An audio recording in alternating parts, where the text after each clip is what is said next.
मेरा इस बार SSC CGL 2023 में सिलेक्शन हुआ एएसओ इन एमईएसीसी, बहुत बढ़िया, मिनिस्ट्री ऑफ एक्सटर्नल अफेयर। बहुत बढ़िया। तो मिनिस्ट्री ऑफ एक्सटर्नल अफेयर्स में आप सीधे विदेश मंत्रालय में आप सीधा बैठेंगे। जो फर्स्ट पे मैंने एमईए डाला था, सेकंड पे आईटीआई, अच्छा, एंड थर्ड पे सीएसएस डाला हुआ था। अच्छा, तो मुझे फर्स्ट ही मिल गया। क्या बात है, बहुत बढ़िया। मैं जब सबसे पहले मुझे पता चला रिजल्ट है तो मैं जा करके डेस्कटॉप ऑन कर रहा था। फिर उसमें 2 लिस्ट आई थी, तो मैंने पहले सर्च किया और उसमें मेरा नाम नहीं था, तो मुझे लगा कि जो है मैं तो बाहर हो गया। फिर मैंने देखा, मैंने गलत लिस्ट चेक किया था, मैंने दूसरी लिस्ट चेक किया, उसमें मेरा नाम था। पहला वो डबल ए वाली होती है। सर। तो सबसे पहले तो वाइफ थी घर में, सबसे पहले मैंने उनको भी बताया कि मेरा प्री हो गया है, अब मेंस के लिए थोड़ा और मुझे स्ट्रगल करने की जरूरत है, मेंस भी निकालना है। बहुत ही व्यक्ति आपके सामने बैठे हुए हैं, इन्होंने 12-12 घंटे जॉब करने के बाद में ये जॉब क्रैक करी है, और वो भी अपनी सबसे पहली प्रेफरेंस इन्होंने क्रैक करी है। ये इस समय ऑलरेडी जॉब में है, ये बैंक में पीओ है। ये आप बैंक में पीओ है, राइट? हाँ सर। और आप सुबह किस समय ऑफिस जाते थे आप? सर सुबह में 9 बजे ऑफिस निकलता था, और उसके पहले 3 घंटे मैं घर पे पढ़ाई भी करता था। क्या बात है, आप 9 बजे, और उसके लिए उठते किससे थे? ऑफिस लौटते थे 6 से 7 बजे तक लौटते थे, उसके बाद भी पढ़ाई करना होता था। 1 घंटे रेस्ट लेते, फिर 1-2 घंटे पढ़ाई। बहुत स्वागत आपका। आज हमारे साथ में जुड़े हुए हैं हरिओम भाई, हमारे साथ आए हुए हैं आज, और आप अपनी पोस्ट अपने आप ही बताइए तो अच्छा लगेगा। सर सबसे पहले तो धन्यवाद जो आपने मुझे इस प्लेटफॉर्म पे इनवाइट किया। अरे हमें अच्छा लग रहा है, काफी अच्छा लगा।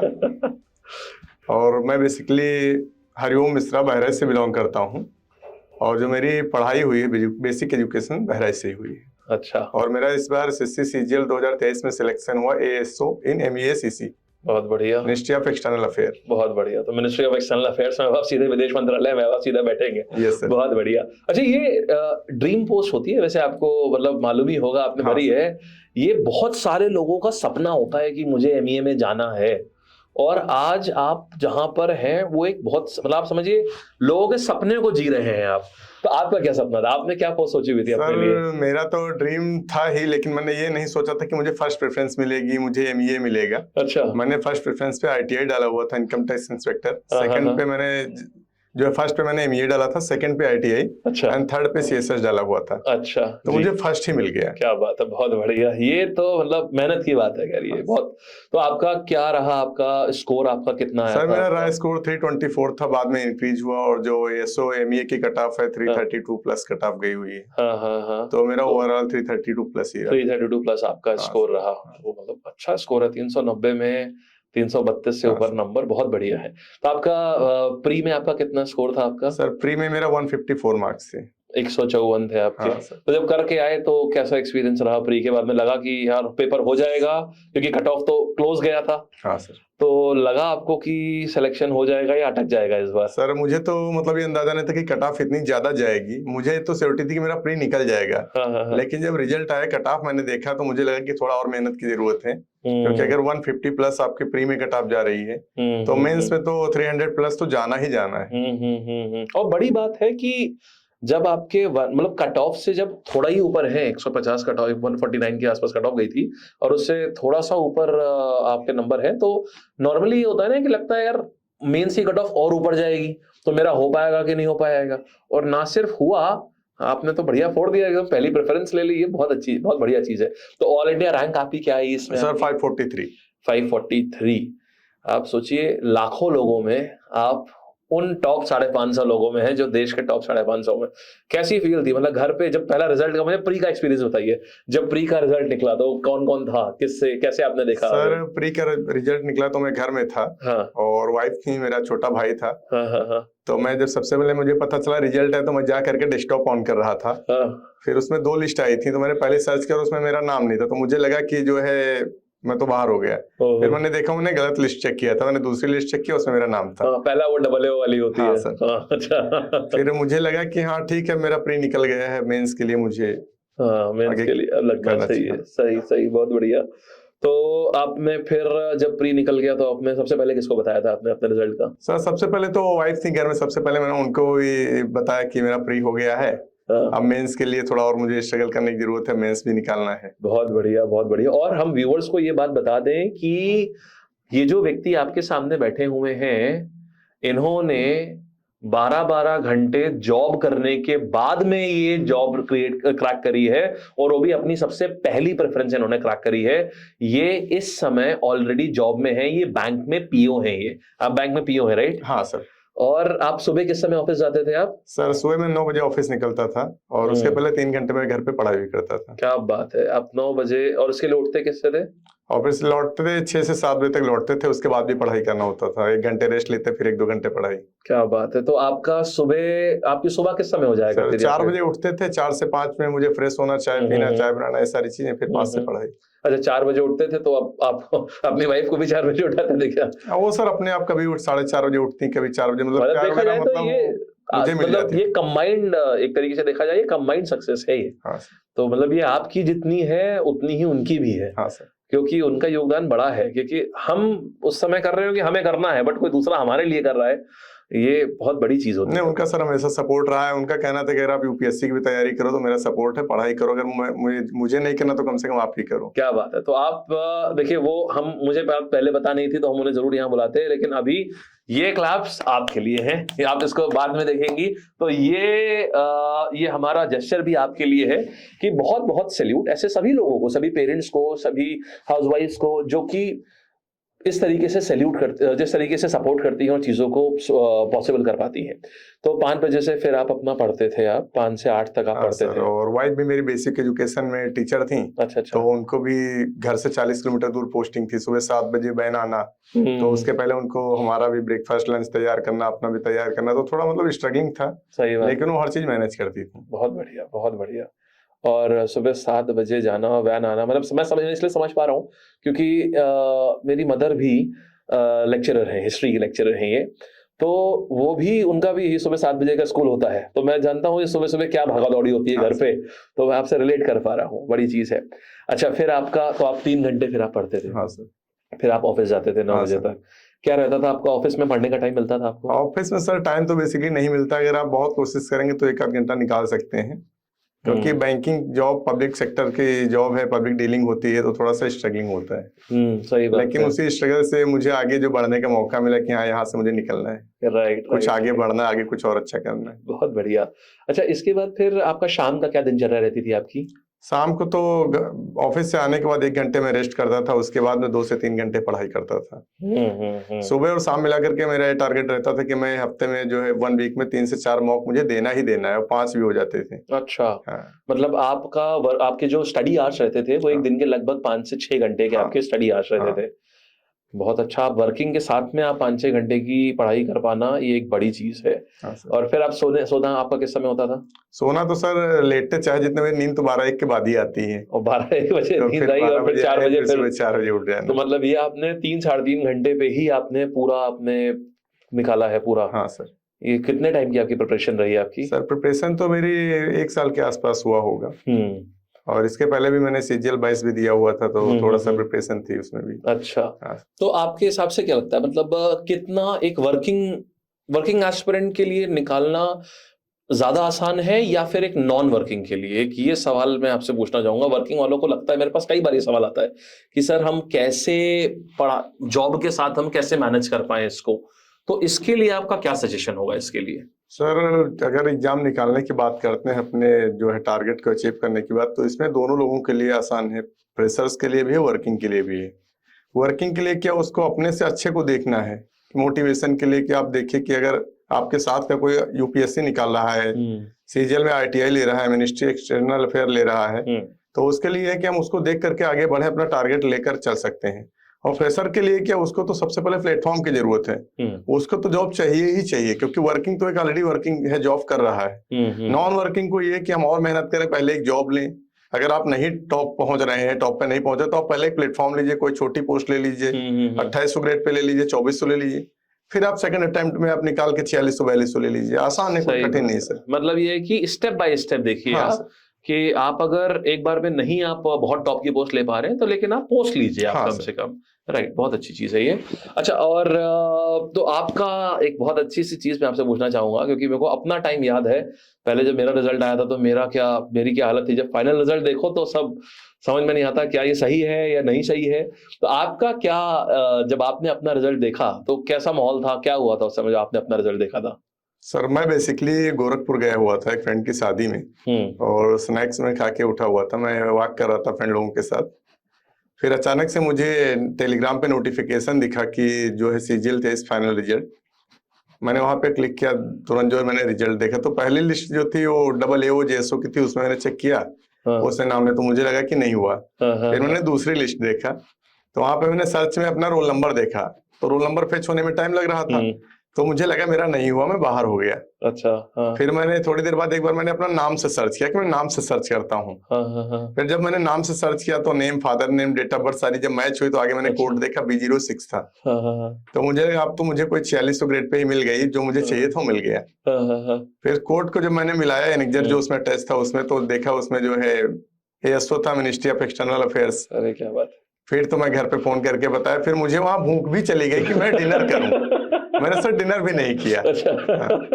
अरे और जिनके साथ आप टहलने निकले थे वो? सर वो भी मेरे फ्रेंड के फ्रेंड थे, मेरे जानने वाले नहीं थे। फिर मेरी उनकी फ्रेंडशिप हो गई थी। तो अब तो जरूर फ्रेंडशिप करेंगे। सर वो दिल्ली के थे बेसिकली, तो उनके लिए और अच्छा था कि मेरा एक फ्रेंड बन जाएगा जो दिल्ली में। सही बात है। हाँ, बहुत बढ़िया चीज है। तो घर पे जब आपने बताया, सबसे पहले आपने किससे बात करी? सर घर पे तो सबसे पहले मैंने वाइफ को कॉल किया, उनको बताया, फिर उन्होंने ही मतलब पापा को और भाई को सबको बता दिया था। अच्छा अच्छा अच्छा। फिर सबसे पहले किसने बात करी घर से? घर से मेरे पास पापा की कॉल तुरंत आई। हाँ।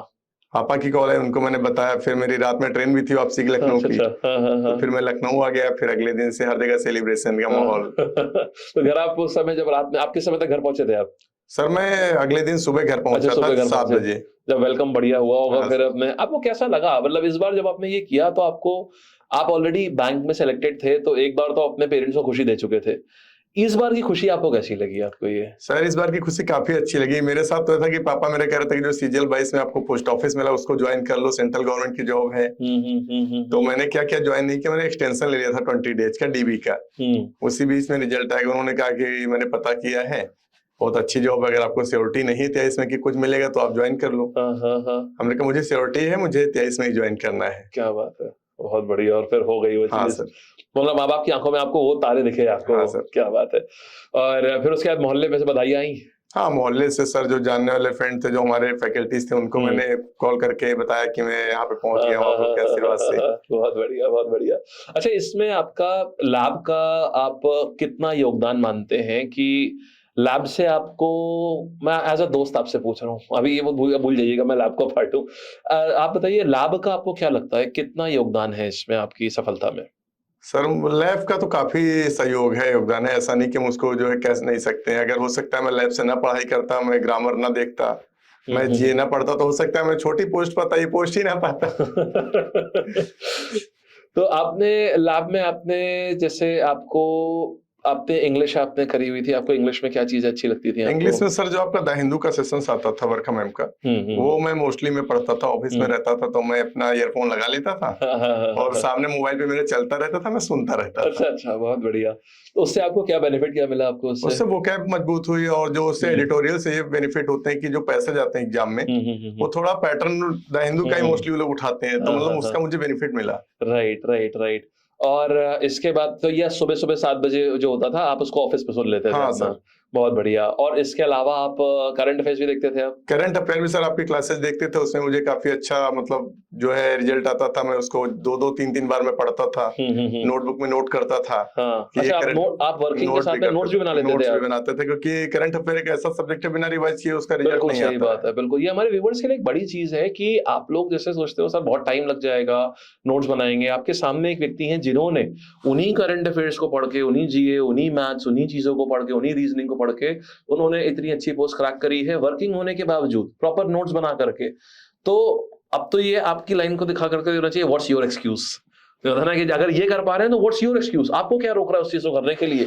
जरूर करना चाहिए। आपने बहुत सारे लोगों के लिए आप एक रोल मॉडल की तरीके से अब आप बन गए हैं, क्योंकि आपने जितने एक स्टूडेंट के जीवन में जितने रेड फ्लैग्स होते हैं, आपने वो सारे रेड फ्लैग पे ना, आपने हर उस रेड फ्लैग को उखाड़ करके आपने वहां हरा फ्लैग लगाया है। तो ये एक बहुत अच्छी चीज है, ये आपसे बहुत सीखने को मिलेगा हमारी ऑडियंस को। अच्छा, तो फिर आपको, अच्छा इसमें आपको मैथ्स और मतलब ओवरऑल आपको लैब से सर ओवरऑल मुझे काफी सपोर्ट रहा, और मैं कह सकता हूँ इस जर्नी में लैब का मतलब एक जिसकी कोई वैल्यू नहीं, इतना ज्यादा मुझे सपोर्ट मिला है। ये वर्ड्स आप समझ रहे हैं, ये हमारे लिए कितनी बड़ी चीज होती है, क्योंकि एक ऐसी चीज है जिसको ना आपने बहुत सवार के, आपने बहुत ध्यान रख करके आपने बड़ा किया है आपने। और जैसे माँ बाप को खुशी होती है ना जब उनके बच्चे की तारीफ होती है कि आपका बच्चा बहुत अच्छा कर रहा है, आपका बच्चा क्लास में फर्स्ट आ रहा है, तो माँ बाप की आंखों में ना आंखें गीली हो जाती हैं कि उनको इतनी खुशी होती है। हमारे लिए बच्चे जैसा ही है कि हम इसे बहुत सवार के बड़ा कर रहे हैं, ज्यादा से ज्यादा लोग सिलेक्शन यहाँ से निकले और ज्यादा से ज्यादा लोग को हम सर्व कर पाए। और इसमें ये चीजें पूरी होते हुए जब किसी एक्नॉलेजमेंट उनसे मिलता है जिन्होंने who have been there, who have done that, जिन्होंने हमारे कोर्सेज में एनरोल होकर के पढ़ा है, तब जब उनसे पता चलता है तो फिर ये चीज अपने आप में एक अलग ही मजा देती है। तो अच्छा, आपको चारों सब्जेक्ट में आपको सबसे ज्यादा डिफिकल्ट कौन सा लगता था? मतलब सबसे ज्यादा आपको लग रहा है ये तो सबसे टेढ़ा है। ज्यादा मुझे जीएस और जी लगता था। हाँ, हाँ, और हाँ। फिर मैथ लगता था। अच्छा। लेकिन जीएस का जो आपका कंटेंट था, वो कंटेंट मार्केट में कोई भी यूट्यूबर उठा लीजिए, कोई भी फैकल्टी वो नहीं दे सकता है। अरे बाप रे। क्योंकि आपके जो मतलब ऑप्शंस में भी क्वेश्चन आंसर बन जाते थे, तो मतलब अलग ही मटेरियल था। अच्छी चीज। वैसे एक बात है, हीरे की परख जौहरी कोई होती है, ये भी है। तो मतलब आपको ये चीज परख है, ये अच्छी चीज है। तो ये से फिर आपको आराम मिली आपको हाँ जीएस में, बहुत अच्छा। अच्छा, तो आपका जो, अगर मैं बात करूं कि क्या आपने जो नोट्स बनाए, आप हर चीज के नोट्स बनाते थे आप? नहीं सर, मैं बेसिकली जीएस का बनाता था। और जब मैं मॉक देता था तो जो क्वेश्चन मेरे मॉक में गलत होते थे, मैं उनका नोट्स बनाता था कि मैथ में मेरा ये क्वेश्चन गलत हुआ तो इसका क्या फार्मूला है, उसको नोट करें, उसको दोबारा से सॉल्व करें। तो मैं वही इंपॉर्टेंट ही बनाता था। बहुत बढ़िया। और मैं लास्ट के 3 महीने ही मतलब मोस्टली मैंने यूट्यूब पे वीडियो जितने ज्यादा देखे हैं, ये मैंने उसके लिए यूट्यूब प्रीमियम ले रखा था कि उसमें ऐड ना आए, हम उसको डाउनलोड कर सकते हैं। घर में वाईफाई से डाउनलोड किया, ऑफिस में देख रहे हैं। बहुत बढ़िया, बहुत अच्छा। तो अच्छा, आप ये बताइए, अगर मैं आपसे बोलूं कि सब्जेक्ट, एक एक सब्जेक्ट लेते हैं कि अगर किसी को, हम मैथ्स से शुरू करते हैं, मैथ्स में कोई बहुत वीक है तो उसे क्या करना चाहिए उसको? सर सबसे पहले तो उसको बेसिक मैथ जो होता है, अर्थमेटिक और एडवांस, उसको बेसिक लेवल से पढ़ना चाहिए। जैसे अगर आप 6, 7, 8 की बुक्स ले लीजिए मैथ की, तो उसमें एकदम बच्चों जैसा समझाया जाता है। तो बेसिक से आप जब थोड़ा पढ़ लेंगे, उसके बाद थोड़ा एडवांस लेवल पे जाए, थोड़ा थोड़ा डिफिकल्ट पे जाए क्वेश्चन, तो उससे मतलब ज्यादा अच्छा रहेगा। और प्रीवियस ईयर जो क्वेश्चन होते हैं, पेपर्स होते हैं, उनका काफी रोल होता है, क्योंकि एसएससी के हर सब्जेक्ट में 50% क्वेश्चंस तो बेस उसी का होता है। बस उन्होंने डिजिट चेंज कर दिया, क्वेश्चन का सेम है। Right right right. तो कितने साल का प्रीवियस ईयर फॉलो करना चाहिए इसमें? सर हमारे समझ से 6 से 7 साल का प्रीवियस ईयर अगर फॉलो करते हैं तो उसका बेनिफिट काफी मिलेगा। यानी अभी अगर हम 2024 के लिए जो लोग कर रहे हो, 2018 ऑनवर्ड्स उठा लें उसको, 2018 ऑनवर्ड्स सीजीएल कर लें। ओके, तो मैथ्स में मतलब कि ये है कि एक बार पहले अपने बेसिक सही कर लें, तुरंत का तुरंत सीधे एसएससी लेवल पे ना जाए। हाँ सर। पहले अपना बेसिक फाउंडेशन सही करें और उसके बाद आगे की ओर जाएं। और अगर हम बात करें जीएस में कैसा क्या करना चाहिए आपके हिसाब से? जीएस में तो सर प्रीवियस ईयर क्वेश्चन तो पेपर तो सॉल्व ही करना है। उसमें ये नहीं देखना कि एमटीएस का सीजीएल में नहीं आ सकता, सीएचएसएल का सीजीएल में नहीं आ सकता। उसमें सारे जो प्रीवियस ईयर पेपर हुए हैं, एमटीएस हुआ, सीपीओ हुआ, सीएचएसएल हुआ, सीजीएल हुआ, और भी जो इनका सिलेक्शन पोस्ट का होता है उसका भी, तो ये सारे क्वेश्चंस अगर पढ़ेंगे तो क्वेश्चन इसी से आधे आ जाते हैं। और जो करंट अफेयर आते हैं उसमें ये नहीं कि हमें 3 महीने का लास्ट का पढ़ना, यही आएगा। वो आपको रेगुलर 1 साल का पूरा पढ़ना ही पढ़ना है, क्योंकि जो सीजीएल 23 में करंट अफेयर आया था, उसमें सीजीएल 22 के क्वेश्चन पूछे थे। तो मतलब इसका ये तरीका पढ़ने, ये तरीका है, मतलब 1 से 1.5 साल का करंट अफेयर्स आपके हिसाब से पढ़ना चाहिए। स्टैटिक जीके के लिए अब आजकल तो स्टैटिक जीके नए प्रकार की आ रही है। सर उसके लिए तो आपका यूट्यूब चैनल ही काफी है, उसके लिए अलग से बुक की पढ़ने की जरूरत नहीं है। राइट, बढ़िया। तो आपने भी उससे, आपको जब वहां पर सवाल दिखे थे तो आपको रिकॉल हो गया था वो? हाँ सर। कि ये मैंने वहां पढ़ा हुआ है। बहुत बढ़िया। पंडित मेवाती, वो पंडित जसराज और हस्सू खान, ये सब आपको याद थे? हुआ था। बहुत बढ़िया। अच्छा, फिर रीजनिंग में आपने क्या अलग से आपने पढ़ाई करी, प्रैक्टिस करा आपने? नहीं सर, रीजनिंग का बेसिकली मैंने बैंक की पढ़ी हुई थी, तो मुझे रिवाइज करना था, तो रिवाइज के लिए मैं मॉक देता था। तो क्योंकि एसएससी की रीजनिंग आसान आती है कंपेयर अगर बैंक से करते हैं तो। हाँ, बैंक आपने ऑलरेडी करा था तो आपको आसान लगेगी वो। राइट। और इंग्लिश के लिए कैसा क्या करा आपने? इंग्लिश के लिए सर जो आपका वोकैब के लिए जो आपका द हिंदू का एनालिसिस होता है, कंप्रिहेंशन, वो काफी बेनिफिशियल था। बाकी मैंने जो है अदर सोर्सेज से पढ़ी थी, बुक्स रेफरेंस से। बहुत बढ़िया। और प्रीवियस ईयर क्वेश्चन जो आते हैं इसके, तो वोकैब तो 100% पूछा जाता है, मतलब रिपीट होती है। और नए सिनोनिम्स ऐसा दे देंगे कि आप समझ ना पाए, लेकिन जो अलग लगता है वही आंसर होता है। सही है, ये अच्छा टेक अवे है ये, बहुत बढ़िया। तो अच्छा, ये पूरी तैयारी कितने टाइम में करी जा सकती है? आपको क्या लगता है पूरी तैयारी हम कितने टाइम में कर सकते हैं? सर अगर कोई एकदम बेसिक से पढ़ना चाहता है तो अगर उसको 4600 ग्रेड पे ही लेना है, तब भी उसको 1 साल सफिशिएंट है। 1 साल सफिशिएंट, 1 साल में हो जाएगा। 1 साल में वो 2 बार करेगा, 6 महीने क्लासेस करेगा, उसको रिवाइज भी 1 साल में कर लेगा। सही बात है, सही बात है। तो बेसिकली पूरा सिलेबस खत्म करने के लिए आपके हिसाब से कितना टाइम लगता है? 6 महीने लगता है। राइट। और अभी इसका मतलब जो 2024 सीजीएल है वो अक्टूबर में है। हाँ सर। अगर मैं आपसे ये पूछूं कि अगर आज से कोई शुरुआत करे, मतलब न्यू ईयर नई शुरुआत ये अगर कोई करे, तो वो कौन सी पोस्ट ले सकता है? अगर हम नवंबर में इसका और अक्टूबर में इसका प्रीलिम्स होगा, तो मान के चलिए दिसंबर में इस समय मेंस हो रहा होगा, तो ये पूरा 1 साल है। तो आज से अगर कोई शुरू करे तो क्या वो इनकम टैक्स इंस्पेक्टर बन सकता है या एमई आपके जैसा पा सकता है? सर बिल्कुल पा सकता है, अगर वो अपनी ईमानदारी से अपना स्ट्रगल कर रहा है, पढ़ाई कर रहा है डेडिकेशन से, तो बिल्कुल पा जाएगा, उसमें कोई बड़ी बात नहीं है। अच्छा, मुझे आप 3 गलतियां बताइए जो स्टूडेंट्स अपनी इस जर्नी में करते हैं। आप क्या कहेंगे वो 3 गलतियां कौन सी होंगी? सर सबसे पहले तो 10 फैकल्टीज सेलेक्ट करते हैं कि मैं इनका लेक्चर एक देख रहा हूँ, कल उनका लेक्चर देखूंगा, परसों उनका। इसमें उनका क्या होता है, जो सिलेबस होता है कंप्लीट नहीं होता है। आज यहाँ पे परसेंटेज पढ़ रहे हैं, कल वहाँ पे एडवांस मैथ पढ़ रहे हैं, फिर परसों परसेंटेज पढ़ रहे हैं, तो इससे उनका लॉस होता है। दूसरा, अलग अलग कोचिंग ज्वाइन करने में भी होता है कि आज हम यहाँ डेमो ले रहे हैं, यहाँ एडमिशन ले लें, कल किसी ने कहा कि कोचिंग बहुत अच्छी है, वहां पे गए। तीसरा, पढ़ाई नहीं करना, पढ़ाई के बीच में घूमने जा रहे हैं, गाने सुन रहे हैं, डेडिकेशन से पढ़ नहीं रहे, मॉक दे रहे हैं, मॉक को जो है बीच में पॉज कर दे रहे हैं, फिर घूमने लग रहे हैं, तो ये चीजें जो है लॉस करती हैं। और सही बात है। इसमें क्या होता है ना, जब आप अलग अलग टीचर से जाते हो ना, तो आप बंध नहीं पाते हो। हर टीचर की एक अप्रोच है। आपको क्या लगता है कि मतलब एक बार जो टीचर आपको पसंद आ रहा है उसको चुन लें, फिर उसी के संग टिक करके पढ़ें? हाँ सर, एक फैकल्टी से जिससे आप पढ़ रहे हैं उससे आप पूरा सिलेबस कंप्लीट करें, उससे आपका कॉन्फिडेंस भी रहेगा और प्रॉपर आपका शेड्यूल भी पढ़ाई कराएगा, क्योंकि जो भी टीचर पढ़ा रहा हो शेड्यूल से पूरा प्रॉपर पढ़ा रहा है कि सिलेबस कंप्लीट करना क्या टारगेट है। राइट। तो आप तो खैर लैब से पढ़े हुए हैं, तो आपको लगता है कि लैब से अगर एज अ स्टूडेंट मैं पूछूं कि अगर लैब से कोई अपनी जर्नी सोचे कि मैं अपना सब कुछ लैब के हिसाब से करूंगा, तो लैब से पढ़ के क्या आपके हिसाब से कोई लर्नर अक्टूबर तक की हम कह सकते हैं क्या वो 4600 ग्रेड पे पा सकता है? सर बिल्कुल पा सकता है। आपके कुछ स्टूडेंट मुझे जानते हुए जिनका रिव्यू भी काफी अच्छा रहता है, उन्हें मैं नहीं बताता हूँ कि मैंने मतलब पढ़ा है, मैं पूछता हूँ उनसे, तो कहते हैं नहीं काफी अच्छा है, आप लैब जरूर ज्वाइन करिए।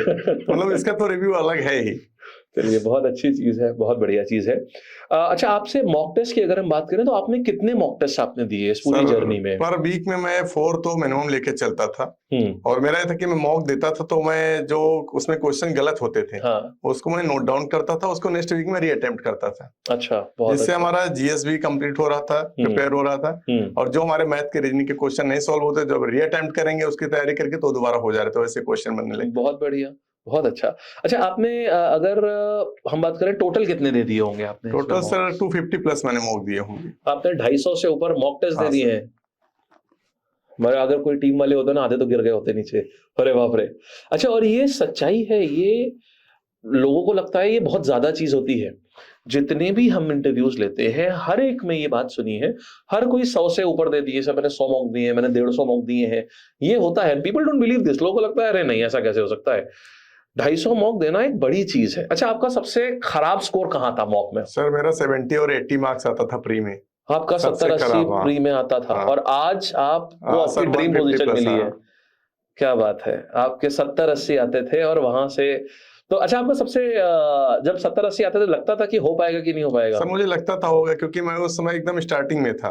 तो मुझे तो पहले जब मैं गांव से आया था बैरज से, तो मुझे रीजनिंग का पता नहीं था कि रीजनिंग होता क्या है। अच्छा। 12th करके मैं आया था, जब बीएससी का, तो मैंने सोचा कि लो पढ़ाई करता हूँ क्या है। तो एक बुक आती थी अरिहंत की छोटी सी, मैं उसको पढ़ता था, देखता था क्या कहाँ है, उसको लॉजिक लगाता था। तब वहां से पता चला होगा रीजनिंग, पता चला रीजनिंग ये है। फिर धीरे धीरे सही होने लगा, जितना मेहनत करेंगे उतना ज्यादा आगे जो है रिजल्ट मिलेगा। तो आप बहुत बढ़िया, आप ग्रामीण परिवेश से आते हैं? हाँ सर। अरे बहुत अच्छा। तो कौन सा गांव लगता है आपका? सर मेरा रामपुरा चौकी लगता है, डिस्ट्रिक्ट बहराइच, तहसील महसी। तो आप आपके गांव से कितने लोग निकल चुके हैं सरकारी उसमें इस लेवल की पोस्ट पे? एसएससी में तो कोई नहीं निकला है अभी तक। आप अपने गांव के पहले हैं? हाँ सर। एक बार गर्व। और बैंक में भी मैं सर गांव का पहला ही था, मैं जो एज ए पीओ ज्वाइन किया था। अच्छा। और एक बार ये बात हम आपके मुंह से सुनना चाहेंगे कि मैं अपने गांव का पहला हूँ जो एमबीए में सेलेक्ट हुआ है। बिल्कुल सर, गांव का कह सकता हूँ, आसपास 2-4 गांव भी जोड़ के कह सकता हूँ। क्या चीज? कि मैं पहला हूँ एसओएमए जो ज्वाइन कर रहा हूँ। अरे बाबा, आसपास के गांव का। हाँ सर। मतलब मैं आपके पेरेंट्स का प्राउड सोच रहा हूँ। क्या प्राइड फील होता होगा जब वो गांव में आप चलते होंगे या कभी गांव में विजिट होते होंगे। तो अब वाला अच्छी चीज ये होती है ना जब पेरेंट्स हमारे नाम से जाने जाए कि ये हरिओम के फादर जा रहे हैं ये। तो मतलब एक टाइम आना चाहिए कि 25-28 साल के बाद ना पेरेंट्स को बच्चों के नाम से जाना जाना चाहिए। बच्चे ऐसा काम करें, वो बहुत बढ़िया चीज आपने करी। अच्छा, तो आपका कोई ऐसा मूवमेंट आपको पूरी प्रिपरेशन में लगा कि यार नहीं हो पाएगा यार, मतलब बहुत क्या करूं, छोड़ता हूं, कोई ऐसा मोमेंट आया आपके पास कभी? सर कभी कभी पढ़ते थे तो लगता था कि अब पढ़ाई नहीं हो पाएगी मुझसे, अब जो है निकलना है, अब नहीं पढ़ पाएंगे, बैंक में रहना है। फिर मुझे लगा कि अब लोग यूपीएससी क्रैक कर रहे हैं तो मैं क्यों नहीं, एसएससी मैं क्यों नहीं निकाल सकता हूँ। क्या बात है, बहुत बढ़िया। और ये मोटिवेशन आपको कैसे, आप इस पूरी जर्नी में, अच्छा आपने मोटिवेशन, जो स्पीकर्स होते हैं कुछ मोटिवेशनल, अपने आप को मोटिवेटेड कैसे रखते थे आप?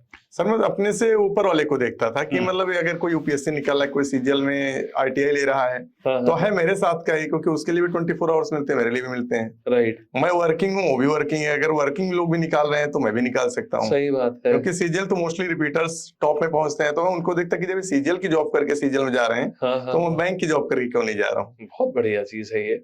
अच्छा, तो आपका जैसे मतलब ये एक जरूरी चीज है कि आपने परिवेश से आप इन्फ्लुएंस हुए। हाँ सर, यानी व्यक्ति को ना अपने परिवेश से बहुत ज्यादा व्यक्ति इन्फ्लुएंस होता है, तो अपने आसपास सही लोगों का साथ रखना चाहिए। बिल्कुल सर।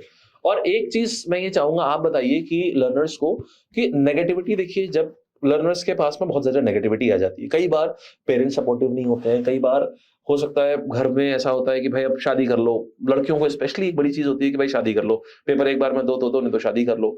लड़कों को ये प्रॉब्लम होती है कि भाई उनके ऊपर जिम्मेदारी होती है, अब ग्रेजुएशन हो गई, अब हर कोई पूछ रहा है क्या कर रहे हो अब, तो ये बता पाने में भी अजीब लगता है कि हाँ अभी तक सरकारी एग्जाम की हम तैयारी ही कर रहे हैं, और आप जिसको भी बताओगे नेगेटिविटी मिलेगी, अरे सब लोग करते हैं। तो इस चीज से कैसे बचा जाए, आपका क्या सजेशन है इसमें? सर लोग कहते हैं, मुझे भी लोग कहते थे, फिर मेरा सिलेक्शन हुआ, फिर कोई नहीं कहता था। अच्छा, लोग क्या कहते थे? ये मतलब इसका तो कोई एग्जाम नहीं निकलेगा, लखनऊ में टाइम वेस्ट कर रहा है, घूम रहा है। अच्छा। और मेरे मतलब आसपास के कुछ लोग मतलब हमेशा कहते थे कि कुछ होगा नहीं, टाइम बर्बाद हो रहा है, पैसे वेस्ट हो रहे हैं। अच्छा। पापा से मेरे कहते थे। अच्छा। लेकिन मैंने सोचा ठीक है कोई दिक्कत है, मैं बीच में मुझे जब लगा कि मुझे घर से जैसे पैसे कम मिले तो मैं प्राइवेट जॉब भी कर रहा था। अच्छा, कि मैं प्राइवेट, हाँ तो मैंने प्राइवेट जॉब भी उस अपनी पढ़ाई के टाइम पे किया। ये पॉइंट अभी मैं नोट कर रहा हूँ, ये पूछूंगा इसके बारे में। मैं सर नाइट में जो है जॉब करता था बीपीओ की, मैं दिन में पढ़ाई करता था। अच्छा। जब मेरा बैंक में सिलेक्शन, तो ऐसा कुछ नहीं, अगर आदमी करना चाहता है तो कर सकता है। नेगेटिविटी जो आपको ज्यादा लोग देंगे, पॉजिटिव कम लोग समझाएंगे। तो जो पॉजिटिव समझाए वो आपका बहुत अच्छा है, और जो आपको नेगेटिव बोला उसका मतलब कि वो खुद नहीं चाहता कि आप आगे बढ़ो। सही बात है। और जब सिलेक्शन हो गया होगा तो वही लोग आए होंगे मिठाई खिलाने के लिए। अरे शर्मा जी आपका लड़का तो, अरे मिश्रा जी आपका लड़का तो कितना बढ़िया कर गया। तो बहुत बढ़िया। मतलब आपने ना एक कहावत है कि किसी को कुछ बोलो नहीं, करके दिखाओ और फिर मुंह सबके बंद करो। तो आपने उस कहावत को चरितार्थ कर दिया आपने। बहुत बढ़िया चीज है, बहुत अच्छा। अच्छा, मॉक टेस्ट स्टार्टिंग से ही देने चाहिए, या फिर एक और सवाल ये है कि मॉक टेस्ट क्या हम स्टार्टिंग से दें जब तैयारी शुरू करें, या मॉक टेस्ट देने का सही समय क्या होता है? सर सबसे पहले तो 3 से 4 महीने आपको पढ़ना होगा, आपको सिलेबस जानना होगा, कवर करना होगा। जब आप सिलेबस कवर कर लें, 50% भी अगर कवर हो जाता फिर आप मॉक दे सकते हैं। क्योंकि तो हमें पता होगा कि क्या क्वेश्चन पूछे जाएंगे, क्या पैटर्न है, कितने क्वेश्चन किसके आएंगे, लेवल क्या होगा। तो 3-4 महीने बाद मॉक दे सकते हैं। ओके, मतलब कि आप 50% सिलेबस अगर अपना कर ले रहे हो तो आपको मॉक देना चाहिए। लर्नर्स वेट करते रहते हैं कि जब पूरा सिलेबस 100% खत्म हो जाएगा तब हम मॉक देंगे, तो क्या ये सही है? नहीं, बिल्कुल नहीं सही है, क्योंकि जब स्टार्टिंग से आप 50% सिलेबस के बाद देंगे तो आपको सिलेबस कंप्लीट होने में आपको बेनिफिट उसका मिलेगा। राइट, आपके नंबर ऊपर चलते रहेंगे। बहुत बढ़िया।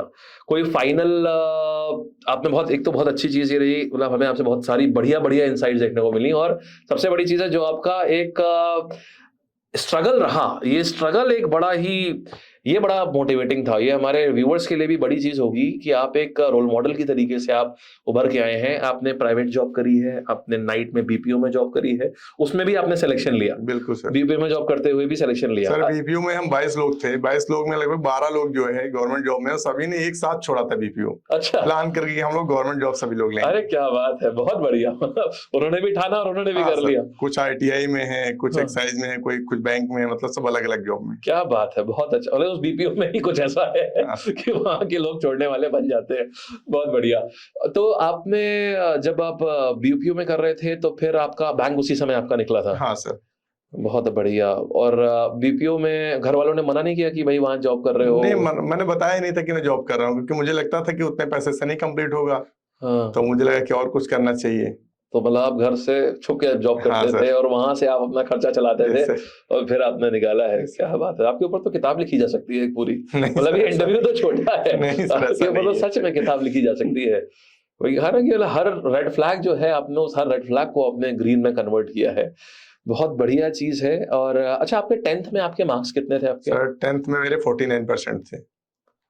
10th में 49%। और आज आप हैं MEA में? Yes sir. क्लास 10th में जिसके 49% आए और आज वो मिनिस्ट्री ऑफ एक्सटर्नल अफेयर्स में ऑफिसर है।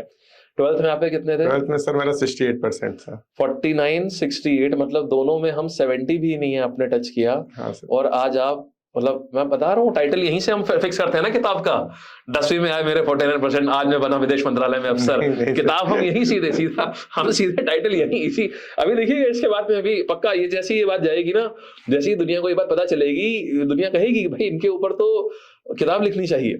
और बड़ी चीज ये है कि फिर उसके बाद अच्छा, फिर अगर मतलब मोटिवेटेड रखना तो एक चीज है, लेकिन 49% जैसे आपके आए तो उसका कोई कारण रहा या फिर मन नहीं लगता था बहुत ज्यादा? 49% आए थे। उसके अलावा मैथ में जो बोलते हैं कि विद ग्रेस में 32 मार्क्स से 1 नंबर मैथ में 33 से पासिंग होता, विद ग्रेस था। अच्छा। और मन क्या लगता था, मतलब वो गांव में पढ़ाई का माहौल नहीं, कोई मतलब ऐसा पढ़ाने वाला नहीं, तो वो चीजें दिक्कतें थी। हाँ। लेकिन जब मैंने 12th किया तो 12th से मैंने अपने आप में जो है वो चीज सीखी कि हाँ मुझे पढ़ना है। सही बात है।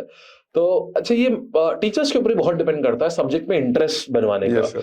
एक मेरा ये मानना है कि एक अगर बच्चा अच्छा पढ़ने में नहीं है और अगर वो पढ़ता है, अगर वो मतलब ऐसा नहीं है कि उसका मन ही नहीं करता बैठने का, तो गलती बच्चे की नहीं है, वो टीचर की है। टीचर उस कंसेप्ट को इतना इंटरेस्टिंग बना नहीं पाए कि उसको उसमें इंटरेस्ट आए। ये आपका मानना है इस चीज में? सर ये तो मानना है, लेकिन कुछ बच्चे होते हैं जो मतलब चाहे जितना आप अच्छे पढ़ाएं तो उनको आप नेग्लेक्ट कर सकते हैं। ये तो है। हाँ, इसीलिए मैंने बताया ना कि उन लर्नर्स को तो हम हटा दें, उन बच्चों को तो हटा। वो तो मतलब एक शरारती था तो हो जाता है ना कि मन ही नहीं लगता पढ़ाई में। कुछ होते हैं जिनका मन लगता है पढ़ने में, वो चाहते हैं पढ़ना, लेकिन उनको वो चीज नहीं मिल पाती है उनको। बहुत बढ़िया। अच्छा, फिर आपने ग्रेजुएशन में आप लखनऊ आकर के आपने ग्रेजुएशन करी? हाँ सर, कानपुर यूनिवर्सिटी से मैंने ग्रेजुएशन किया है, BSc बायो से। अच्छा। और फिर मैंने लखनऊ से MBA किया हुआ है। तो ये पूरी मैथ्स में तो आपका, जैसे मैथ्स में वहां भी देखा जाए तो एक तरीके से, जिसको अगर हम बिल्कुल ठेठ भाषा में कहें तो 0 बटा सन्नाटा वाली बात होती है। बिल्कुल सर। और उसके बाद यहाँ पर मैथ्स में कितने नंबर आए थे आपके? मैथ में मेरे सर जो 68 थे, बाद में मैंने 2 क्वेश्चन चैलेंज भी किए थे। तो 2 क्वेश्चन मेरे बढ़े होंगे 74 के आसपास। आपके 90 में 75 नंबर आपके आ गए मैथ्स में। ये जिनकी मैथ्स अच्छी होती है उनके नंबर आते हैं ऐसे ही। और प्रीलिम्स में कैसे थे आपके? प्रीलिम्स में सर अच्छे थे। प्रीलिम्स में कितने थे? प्रीलिम्स में मेरे थे आसपास 40 के आसपास थे। बहुत बढ़िया। मतलब तो आप एक तरीके से आप जैक ऑफ ऑल ट्रेड्स, मतलब आपने सारे सब्जेक्ट को, आपने एक सब्जेक्ट पे बहुत ज्यादा आपने नहीं फोकस करा, आपने बेसिकली सभी सब्जेक्ट्स को बहुत सही उठाया। ये बहुत अच्छी स्ट्रैटेजी करी आपने। क्योंकि लोग क्या करते हैं, अगर वो मैथ्स में 50 में 50 लाएंगे, उनको लगता है कि ये सफिशिएंट है। एक सेल्फ में एक चीज आती है, अगर मेरे 50 में 50 आ रहे हैं, तो वो उनको धरातल पे नहीं आने देती, वो उनको समझने नहीं देती कि प्रॉब्लम क्या चल रही है। मेरी प्रॉब्लम 50 में 50 मुझे आगे दिक्कत दे देगा। उनको गोल नहीं पता होता, मुझे एग्जाम निकालना, उनको लगता है 50 से 50 आ रहे हैं ना, सब अच्छा है। उन्होंने नहीं पता अभी जनरल अवेयरनेस से भी नंबर ऊपर करने हैं, रीजनिंग में भी नंबर ऊपर करो। ये आपने बैलेंस रखा, बहुत अच्छा करा। तो बहुत बढ़िया लगा हरिओम जी। मतलब आपने तो, मैं तो अभी तक कई बार तो मुझे गूज़बम्प आए बीच में कि कैसे कैसे आपने क्या क्या बढ़िया चीजें आपने लाइफ में अचीव करी हुई हैं। बहुत अच्छा। आप कोई वर्ड्स आप लर्नर्स के लिए आप कहना चाहेंगे कुछ, कि लर्नर्स के बारे में 2 बातें अगर आप लर्नर्स से अगर हम कहें कुछ, इन्हें बताइए कि कैसे आप गाइड करिए, तो आप क्या कहेंगे इनको? सर सबसे पहले तो मैं ये कहूंगा कि पढ़ाई आप डेडिकेशन से करिए और नोट्स बना के मेंटेन करके उसको रिवाइज करते रहिए। करंट अफेयर जीएस का मैथ को मैक्सिमम प्रैक्टिस करिए। आप सुबह उठते हैं तो सबसे पहले आप करंट अफेयर से स्टार्टिंग करिए 1 घंटे, फिर आप 1 घंटे 2 घंटे मैथ लगाइए, फिर अगर आपको थ्योरी सब्जेक्ट आना इंग्लिश पढ़ लीजिए, फिर लास्ट में रीजनिंग लगाइए। मतलब ऐसे आप पढ़ाई करिए कि एक थ्योरी एक प्रैक्टिकल वाला सब्जेक्ट हो, मैथ वगैरह हो। इसके अलावा मॉक आप मैक्सिमम अटेम्प्ट करिए, मॉक दीजिए। मॉक में जो आप उसका एनालिसिस करिए, जो आपके क्वेश्चन गलत हो रहे हैं उसको रीअटेम्प्ट करिए, उसको सही करिए और डेडिकेशन से करिए। 100% सिलेक्शन होगा, कोई बड़ी बात नहीं। मेरा हुआ तो आपका भी होगा। बहुत बढ़िया। और लैब से जुड़े रहिए। बिल्कुल सर, लैब से जुड़े रहें। लैब के करंट अफेयर तो मतलब और इंग्लिश का आपका वोकैब तो मतलब काफी अच्छा, उसकी तारीफ कितनी कीजिए उतनी कम है। और बहुत अच्छा। और इसी तरीके से मतलब एक कल्ट बन जाए। मैं तो ये चाहता हूँ कि ऐसा कोई जिला ना हो, ऐसा कोई शहर ना हो जहां हम कहीं जाएं तो या लैब के कोई भी, अगर आपको भी कहीं यहाँ पहुंचे, पता चला आप गोरखपुर पहुंचे, आपको पता है कि हाँ गोरखपुर में जो इनकम टैक्स में पोस्टेड है वो आप लैब से जुड़े हुए हैं ना, मतलब आपसे होता है ना फेसबुक पे म्यूचुअल फ्रेंड, तो हम और आप डायरेक्ट फ्रेंड हैं। और वो और हम डायरेक्ट फ्रेंड है, लेकिन यहाँ पर वो अपने आप ही म्यूचुअल फ्रेंड हो गए। तो किसी को भी कभी जरूरत हो आगे आने वाले समय आईपीएस से लेकर के आईएएस तक हर जिले में वो भी लैब से जुड़े हुए हों, तो यही हमारा सपना है और अच्छा लगता है आप लोगों को देख करके कि वो सपना आप लोगों के रूप में साकार हो रहा है। आज से 7 साल पहले मैंने जॉब छोड़ी थी, 8 साल पहले, अब तो 8 साल हो रहे हैं।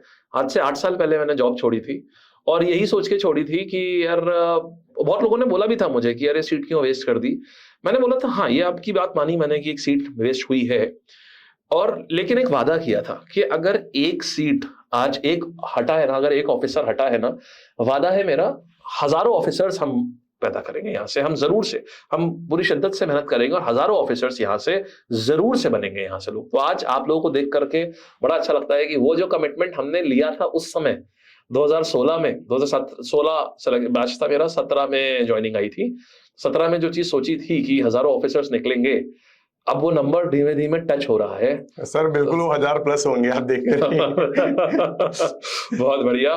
चलिए guys, thank you so much. और आपको भी उम्मीद है अच्छा लगा होगा। आपको इनकी सबसे अच्छी चीज, आप इनके कमेंट जरूर देखिएगा, आपको इनकी सबसे अच्छी चीज कौन सी लगी यह बताइएगा।